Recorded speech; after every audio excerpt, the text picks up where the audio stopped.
right, here we are again on a gorgeous morning here in, I'm in Texas, but I have the Dr. Aaron Brown with me here. Well, I guess you're also in Texas. Neither of us are in Portland. Now, yes. But we're Trailblazers transplants here in another state. But we're going to talk about the team that we love, like it or love it, Aaron. We were thrusted. The Blazers were thrusted upon us if we liked it or not. And here, I have a question as we dive into the Rip City Roundtable podcast.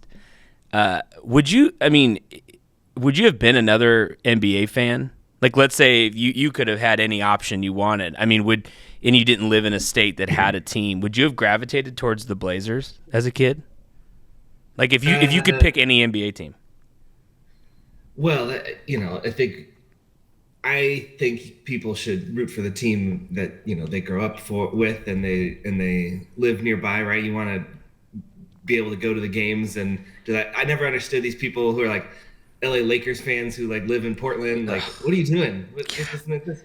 Never understood those people. No, never understood. Oh, yeah. I mean, especially like young kids. I know like sometimes you inherit it from your parents or whatever, but yeah. For me, it had to be the Blazers. I mean, it had to be. No, those people, yeah, when we're growing up and they're like, yeah, go Kobe and Shaq. And it's like, oh, like what? And they're like, well, I grew up in LA. And it's like, well, okay. Like, I don't like you, but I'll have to just respect the fact that you just have to be if you grew up in LA, then I can accept it. Yeah, if you grew up in LA, you just kind of have to accept it. So that's just it is what it is. But okay, well, we're here, Aaron. We're in the middle of the off season. I figured there's a TV behind me playing an old throwback game, 2006 Trailblazers and Seattle, the Supersonics. Steve Blake, yeah. Blake. There's Joel the Thriller Prisbilla. Prisbilla on there. Where's Joel at? So anyway, that's playing. If you're watching the video version of this on YouTube, go subscribe to Blazers Edge, the YouTube channel. Well, Aaron, we're so thankful you're coming back on here. This is what, your third appearance, I think. Or fourth? Yeah, third or fourth. Third or fourth. So we need our fix from the doctor. I think a lot's happened. Last time you came on, we were projecting who the Blazers would draft, what we should do, blah blah blah. It's happened. Donovan Clingan fell.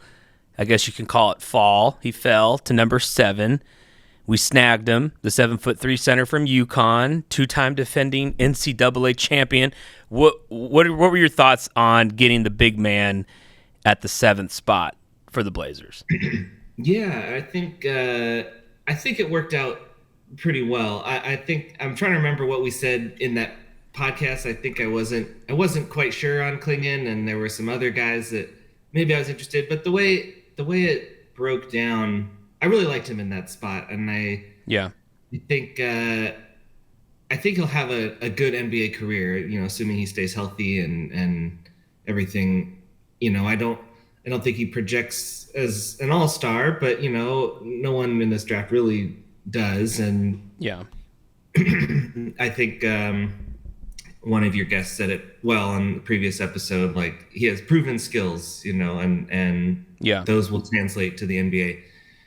And I've been hearing good things. I read the Blazers article about their first practice, and Clingan, I guess, was hitting some outside shots, and was another part of his game that we didn't know about. And okay.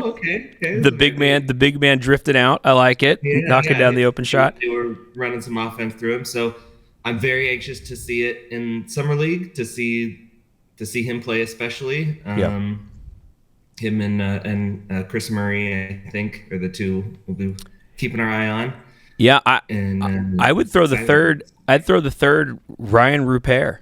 I'd throw Ryan as the I think potentially as a third guy on the summer league team that got some run at the end of the season. Obviously, when we're losing, nothing's going right.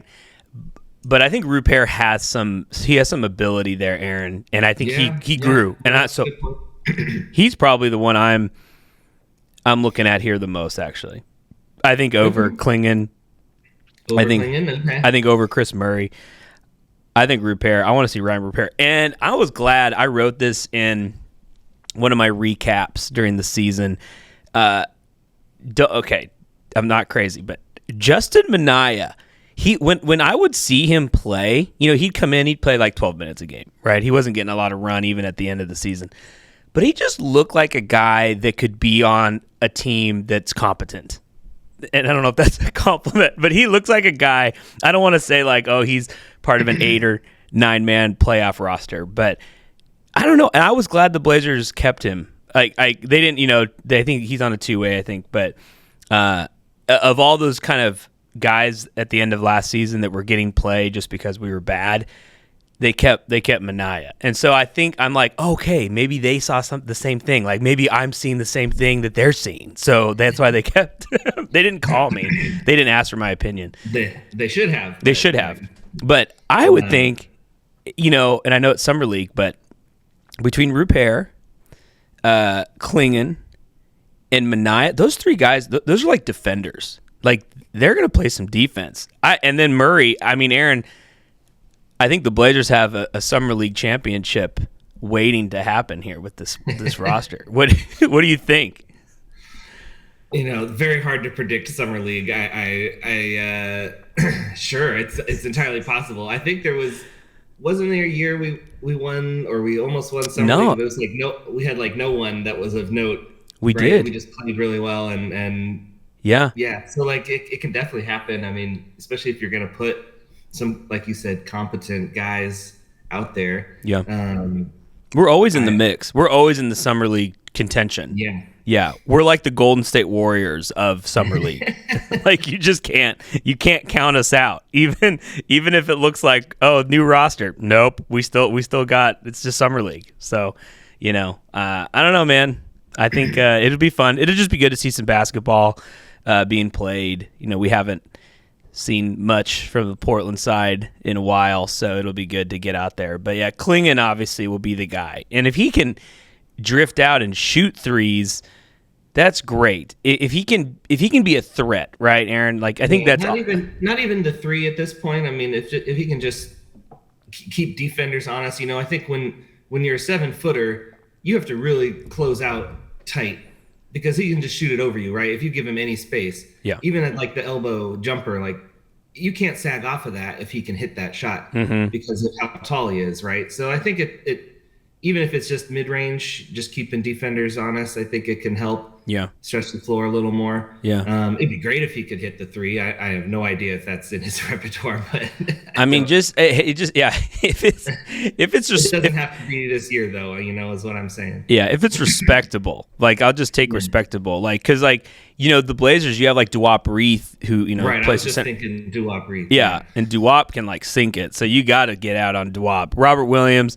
He's not going to shoot threes. Will he even stay healthy? Will he even be on the Blazers? All of those are questions. But Rob isn't shooting threes, and so it's like if Ayton has a sweet mid range stroke. Oh my goodness, that man with that mid range jump shot, like that little turnaround. Oh, it's beautiful. But he's not shooting threes. If you could have him, and then you bring in Klingon to give him a spell, and Klingon's bringing you the same thing from the mid range, you can like run your offense the same, right? So like there's definitely, that would be really nice. Yeah, that would be nice. I think it's Klingon's. You see a lot of those clips and watching, UConn games. I should have picked him in a tournament one year, Aaron. I can't believe I never picked UConn. I know. Hate myself. You're too prejudiced against too prejudiced. I just can't do it. I don't like the repeats. Can't stand the repeats. But like they would run him at the high post, and he is a good passer. And now college defense is a little different than NBA defenses. But even if Klingon, let's say, doesn't become a big 3-point shooter, but if he can man that high post and just hit cutters to the rim, hit the open guy in the corner for 3, and becomes kind of a facilitator there, I think that'd be a huge win for the Blazers as well. And that's still a threat. You still got to bring, your defender has to come up and at least get in your face a little bit. So I don't know, but yeah, clearly he'll be the guy. It was interesting to see Zach Edey in his first summer league game played pretty well for Memphis. He played very well, yeah. Mm-hmm. And those guys will probably be, if they both have good careers, will always kind of be linked together because they were the two big centers and they were drafted right after each other. And it's like the Blazers could have had Edey, but Klingon was the better prospect. So I hope it pans out. I hope Klingon's the better big man. But that will be fun to watch in Summer League. When are we going to go down to Summer League? We've never gone live. I mean, what are we doing? We could go to Vegas. Make it to Vegas? Yeah, make it to Vegas. We have a friend, Mitchell, Tyler Mitchell. He's there. Hey, you know what, Aaron? This is a little off track, and I don't want to lose people, but shout out to Tyler Mitchell. He's in the World Series of Poker right now. Yeah. Yeah, I think he's going to cash. He's about to cash in the main event, so I'm proud of him. Yeah, he's doing a good job. I saw a picture of him. He's got the full focus. He had like glasses and just like totally covered. Just he's ready to rumble. I was trying to convince my wife to let me go down there because it's Big 12 Media Day, for college for Big 12. Oh, okay. And that was this week. And here at Rogue Media Network, we have a guy down there. His name's Paul. He's doing some great work, and so he wanted me to go. We had media passes, and so I was like, well, I had it lined up. I could stay with Lauren, or I could stay with Tyler, go to Big 12 Media Day, so call it work, quote unquote work, and then catch some summer league. But I would just have to stay for like 2 weeks, and I don't think that was going to be feasible. Oh, 2 weeks. Yeah, that's a big ask. It was a big ask. So, but anyway, well, very fun. I'm excited for summer league. We'll see how it all breaks down. No injuries. First game on Friday, right? First game on Friday. My final thoughts on summer league before we move on. No Scoot, no Tumani. Are you okay with that? Yeah, I think so. I think they played enough in the regular season. You're not really... I don't know what they would gain from playing in summer league. It's usually more for guys to get a feel for the game that haven't had that much experience. Okay. You've seen enough. I think I'm okay with it. Yeah. Would I have liked to see Scoot play and dominate? Yes, but I don't know that he could have, I'm still not sure he's there. So they played it safe with him last year, you know. And so now what I would have liked, I think I would have liked Tumani, because I think Tumani, he's not a guy that just gets hurt easily, and that's I'm knocking on wood here. Right. Don't get hurt, but it would have been fun to see him facilitate or be an offensive player. See if he can run the offense through him. That's true. Yeah. Because he's not going to get that chance in the regular season at all. No. Maybe they just don't feel like that's what they want to develop with him. I don't know. But you're right. I mean, that would have been something interesting to see. That would have been the only thing. I think if I would have liked to see Tumani out there doing that. But, all right. Okay, so Summer League's Friday. We'll keep tabs on it. We'll bring you back. Maybe we'll do a live show if they make it to the championship game, Aaron. We come on... We just talk about the game and see what's going on. Can you agree to that? Can your agent get you to agree to that? We should definitely look into doing that. That'd be fun. Okay. Do a live show with the game on. Yeah. I think that'd be cool. All right. Let's move on to the next topic on hand, which is the remaining offseason. So obviously you have the team in Vegas, the rookies, the second year guys, the two-way players, all that. But we got Jeremy Grant, we got Simons, Rob Williams. We got these guys, Aaron, that are still kind of fringe. Are they even going to be on the team when the season starts? Does your spidey sense, does your insider knowledge, just having a PhD just put you at another heady level than other people? What's going to happen? Are any of these guys going to get traded, or are we going into the season with this roster and then at the trade deadline we see what happens? I don't think any. Well, it's a good question.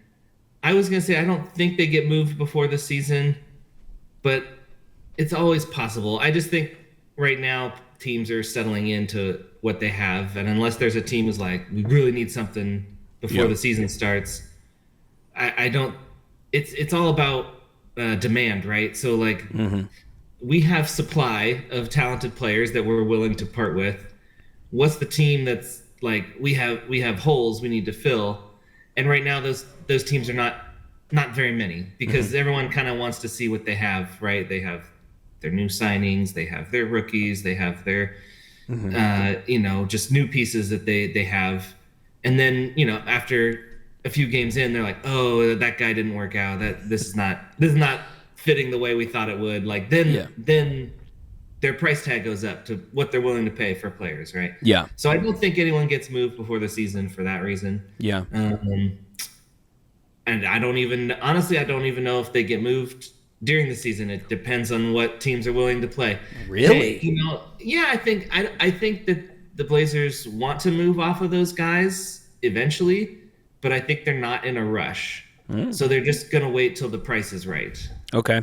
I see that. I mean, well, I was going to say like Simons, we'll talk about Simons and Grant first, is they're generally pretty healthy, but Anthony got hurt game 1 of last year, which wasn't great. Yeah. Grant, I think if that had been a normal season, I think the man plays 75 games or something. Right. There wasn't anything that I think they just got held out. Rob, I would play Robert Williams 11 minutes a game. I'd play him 5 minutes in the first half, 6 minutes in the second half. That's all I would do. I would literally and then bring a wheelchair out, and when the game is over, put him in the wheelchair. He doesn't need it. He's not hurt, but like just wheel him to the locker room. Probably not a great image though. Yeah, You want this guy? We wheel him in every day. Maybe we dress it up a little bit so it doesn't look like a wheelchair. Maybe it looks like a lounge chair or something, right. A lazy boy. But it's a wheelchair. And so we wheel him to the locker room, help him get dressed. He can shower on his own, and then get him in clothes, wheel him to his car. Like, we got to put the man in bubble wrap. Just because, I mean, I just don't. He would give me, I wish we were in a situation as a team where, like, we could keep him, and I know there's people that think we should, but if we had to rely on him, Aaron, like the man gets hurt in normal arenas, let alone Portland, which is like the doom of any center. And I'm sorry, Klingon, but unless he can reverse the curse, Ayton stayed relatively healthy, so maybe it's turning, but I don't know, Aaron. That's my take on Rob. I think you're right. It's demand. It has to be the right team. I look at a team like the Lakers, who desperately need another player. Grant makes sense on that team, but it's like the players we're getting back are kind of just like, eh. But then is there like, will there be another team? I don't know. So I'm with you though. You got to wait. I think you got to wait. Yeah. The hard part was Brogdon for me because he just took minutes away from Shaden and Scoot. You have Simons in there too. So that one felt like you had to do it. You couldn't get into the season with 4 points. I think you're right. They found a good spot for that. I think we talked well, maybe we didn't talk on the I don't think we talked about the Advia trade. You feel good about it? Maybe we talked on the phone about it. I think we talked off air. Yeah, I think we were or texting. Right. Yeah. I think I had mixed feelings because I think you and I both thought, Brogdon had a little more value than that. Giving up was it 2 picks? Yes, in essence 2 picks. Yeah. 2 picks and Brogdon for Ajiva, Denny. But overall, I mean, I've heard good things. He's saying all the right things. He's excited to be here. I think he'll be a good fit with the team, and so maybe they saw something in Denny, and they got good value there. I mean, certainly the contract has really good value. Yeah, the declining contract is not very common in the NBA. No, very weird. And he continues to improve and become like a 3-and-D player, and yeah. Well, in the final year, the final year of that contract is like $13 million or something, and when the cap is whatever it's going to be at in like 4 years, 3 or 4 years, that's going to be like a $5 million contract. Like that's going to be a very, very small for a player that ideally will be very productive. I was talking to Dave Decker last episode, the editor in chief of the Blazers Edge, and he phrased it like this, and I think a lot of people have had this opinion too. But it's like you have to think of Denny as like our 14th pick in the draft. Like that's like the way to think of that trade. You have to like compare it to like what we gave up. And I know Brogdon was a part of that, but it's like if you can get a guy like that at the 14th pick in the 2024 draft, that's really good. Like I would do that 9 times out of 10, maybe 10 out of 10, maybe 9. We'll see how it plays out. But that he's a good addition. He fits the team. If you were constructing a basketball team, Aaron, which I think you and I just love that aspect. We're both gamers. We love board games, video games, and I think we love to construct something that works. All the pieces fit together. He fits the pieces for Portland. Denny does. So I love the trade. I hope the man stays healthy. I hope he continues to do what he has to do. But we need to stink one more year, Aaron. One more. No, I hear you. I agree. I think every Blazer fan knows right now. Yeah, we're still in phase 1 of the rebuild because we're still looking for our guy. You know, we missed on the Wemby sweepstakes. Yep. This draft didn't have that guy for anyone. I mean, remains to be seen. Maybe there'll be a surprise, but yeah, everyone's kind of looking to the next draft as like, okay, there might be 1 or 2 guys that'll be the guy. Yeah. And we need one. We have to get one of those guys. Got to get one. And if it doesn't come this next year, it gets a little harder. Things are going to change. You're going to have to re-examine players and things. And yeah, the only other way to get one of those guys is if one of our guys develops into that. And so that my question for you is there someone on the Blazers roster who you think will be a future All-Star? Is there anyone, if you had to pick one right now, if I had to pick one right now, the most likely? Yeah. Who is the most likely of any guy on the team right now? Yeah. Okay. If who's most likely, I saw things in Shaedon Sharpe that I don't see in other players, and I think he took a good leap. I'm gonna say a great leap, but a really good leap from year 1 to year 2. It's just been the injuries have hurt Shaedon. But I think he is the most likely. I know the guard position, especially for like in the All-Star games, are very competitive. You have a lot of good guards, but I think Shaedon can jump off the screen athletically. His shot is like getting there. It looks so smooth, and I think he has a drive. I think that guy's really competitive.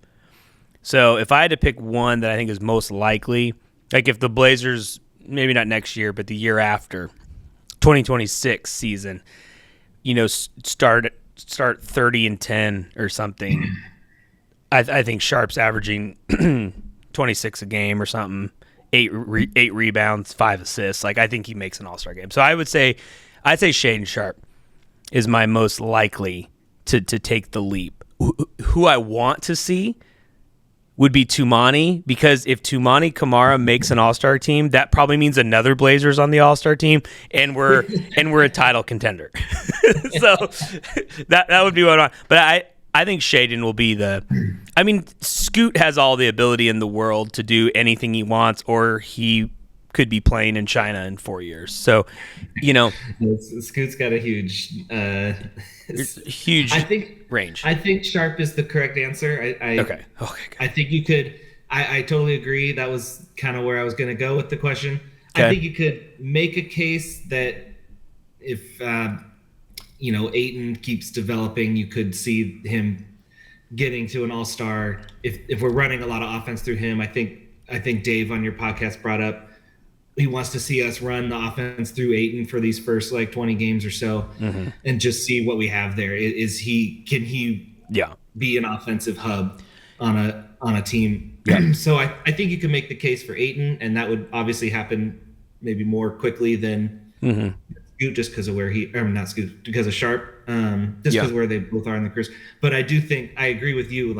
If you're really wanting to see a player get to that and who has the potential, I think Sharpe is the answer.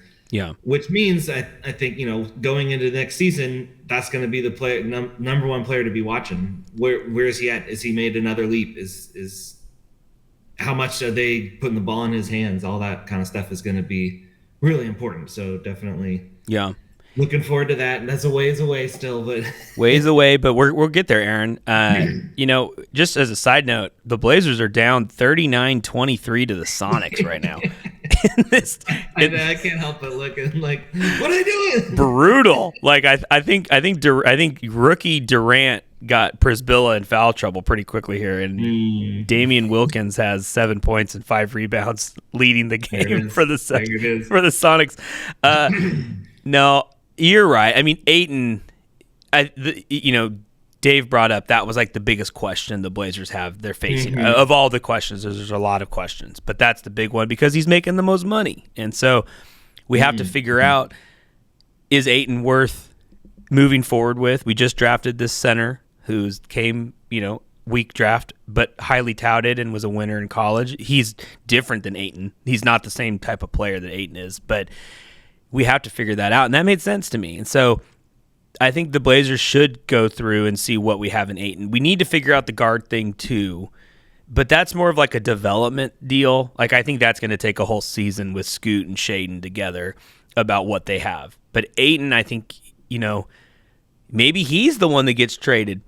If is the first one. Maybe it's not Grant, maybe it's not Simons, maybe it's not Williams, maybe it's Ayton. Because the Blazers either play him for, or obviously they're going to play him, but he plays well for the first 20, 30 games. What if he just jumps off the page, Mr. Dr. Brown, Dr. Aaron Brown? What if he jumps off the page and teams are just calling and you're just getting like, who would be the team? New Orleans is like, okay, we'll give you 2025 and 2026 first round unprotected. Ayton. Let me ask you this though: if he jumps off the page, do you want to trade him? Well, that's what I'm saying. But okay, but let's say Ayton jumps off the page, and Klingen's playing really well, even in his first 30 games as a rookie, and New Orleans calls and says, Ayton is our missing piece to win a championship. We'll give you first round unprotected 25 and 26. New Orleans could just bust. They could bust real quickly too. What do you do? Do you do it? Do you do it, GM? So I am of the opinion you do not, because if you got a guy who's jumping off the page, why do you want to move off of him? I mean, I know we're in a rebuild, but like that's a player you want.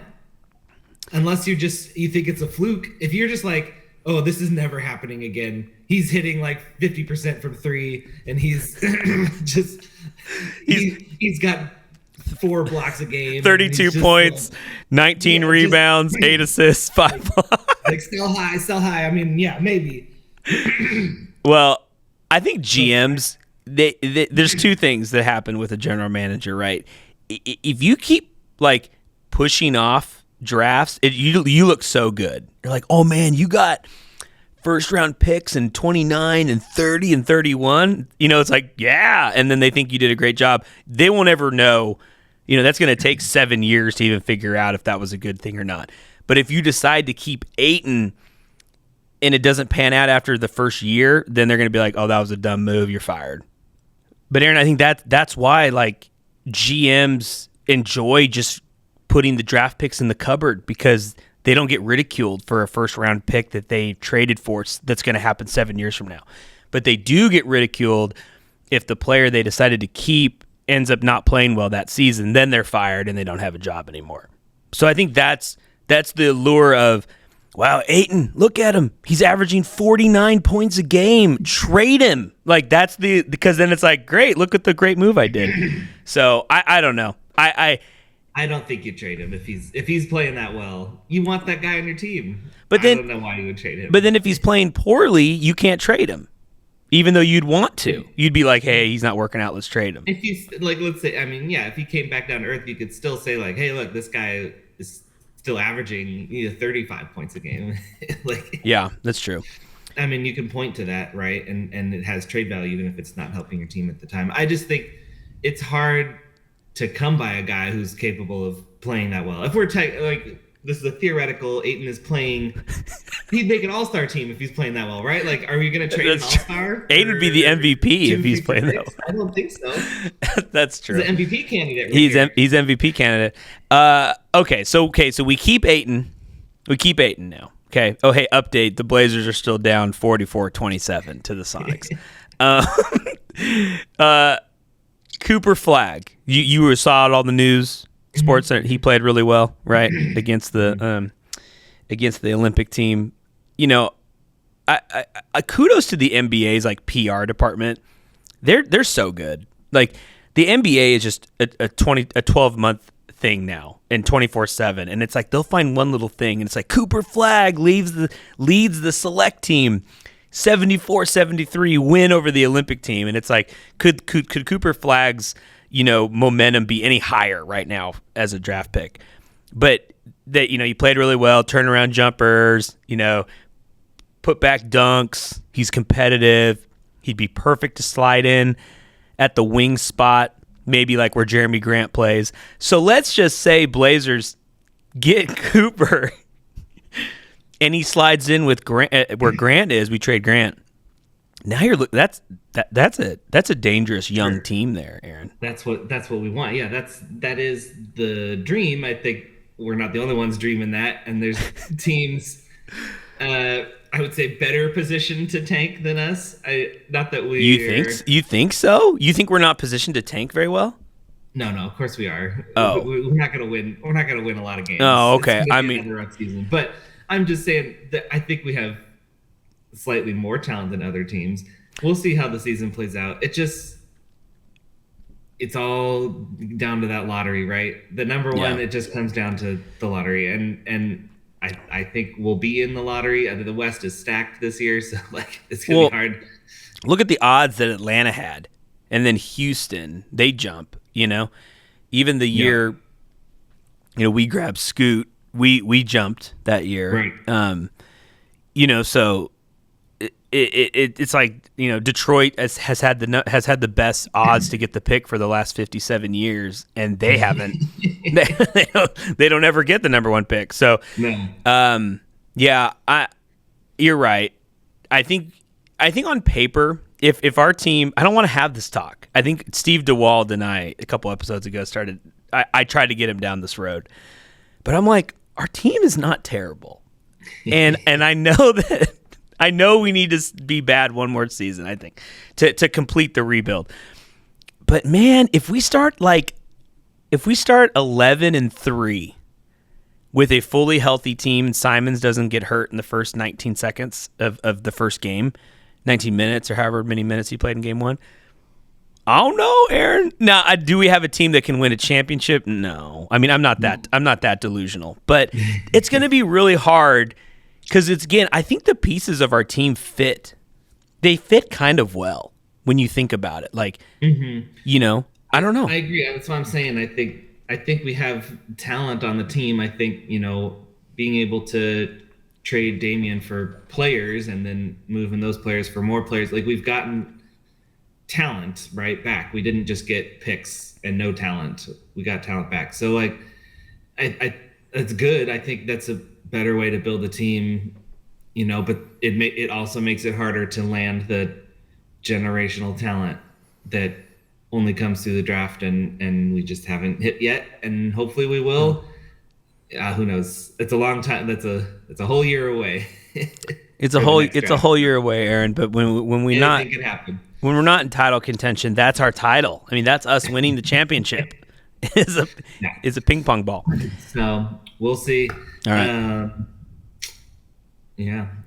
I'm excited to see what the future holds for the Blazers. Me too. We'll see. Any final thoughts, Aaron, before we wrap up? Was there anything you want Joe Cronin to know? I had to bring back the segment where I give you a little quiz. Oh yeah, we'll cue the music, Zach, our producer Zach. Cue that. Oh, maybe not. Okay. All right. What hit me? What is the stat? Okay, since we're talking summer league, I tried to find something summer league related. Oh. Okay. Do you know the last NBA summer league MVP to make an all-star team? MVP to make an All-Star team. I don't even know who the MVPs are. Didn't Zach Randolph win an MVP for the Blazers? I didn't look that I far think back. Zebo. I think Zebo was an MVP of the summer league a long time ago, and he's made an All-Star team. Man, jeez, I don't. I'm trying to think who even was MVP last year. I'll give you a hint. Give me a hint. This one. Phone a friend. This player is a little close. Think closer to home. Oh my gosh, is he on our? No, we don't have an All-Star on our team. It's closer to home. Lillard. Dame? Oh. Yeah. He was the you're right. Did we? No, we didn't win a championship that year in Summer League. He was just the MVP. But I guess he was named Summer League MVP. He was Summer League MVP. Yeah, we knew we had something with him. Oh, so he was the last one. So that would have been like he was the last one, yeah. Wow, that would have been like 11. Do you have the list in front of you of All-Stars? I just found this article, so don't We'll do that next time. I'm sorry, I put you on the spot. No, I have 3 players. The last 3, I think, was in this article I found. But before Dame was John Wall. Oh, 2010. Yep. He was a Summer League MVP. Okay. And then the year before him, I think, 2009 was Blake Griffin. Oh, wow. There was a run there of some good. There's a little run there, yeah. And it hasn't happened since then. I think a lot of the top talent doesn't play in Summer League, so that's probably contributing since then. Haven't had one since 2012. So maybe this will be the year it turns around. Maybe maybe it's maybe Ryan Rupert, just jumps off MVP and then becomes an All-Star. Maybe we didn't even mention him. So all right. Well, you stumped me this time, but I'll get you next time. Trying to feel like the villain from Scooby-Doo or some other show. I'll get you next time. So, all right, buddy. Well, the doctor. Chatting. Thanks for stopping in. Mm-hmm. I feel better now that you've been here. So let's watch some Summer League, Aaron. Pray for no injuries, and we'll go from there. All right, dude. Enjoy the rest of your day. Thanks for coming on the Rip City Roundtable podcast. Thanks for having me, Corey. See you, dude. Bye. Bye.